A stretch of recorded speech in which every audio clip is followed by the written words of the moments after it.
आमदार साहेब तुम्ही सत्तेत आहे, आमची कर्जमाफी होणार काय तुम्ही सांगा फक्त। कर्जमाफीच्या संदर्भामध्ये मी तुम्हाला 100% सांगतो की कर्जमाफी झाली पाहिजे या मताचाच मी आहे।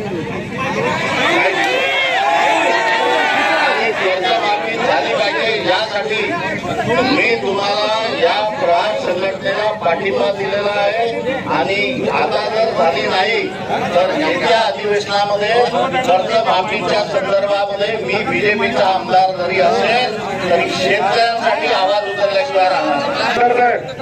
तुम्ही सत्तेत आहे, आमची कर्जमाफी होणार काय तुम्ही सांगा फक्त।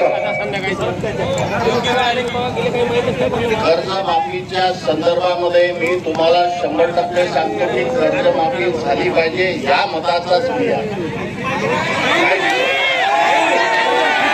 कर्जमाफी झाली पाहिजे यासाठी मी तुम्हाला या प्रहार संघटनेला पाठिंबा दिलेला आहे आणि आता जर झाली नाही तर येत्या अधिवेशनामध्ये कर्जमाफीच्या संदर्भामध्ये मी बीजेपीचा आमदार जरी असेल तरी शेतकऱ्यांसाठी आवाज उचलल्याशिवाय राहणार नाही। एबीपी माझा, उघडा डोळे बघा नीट।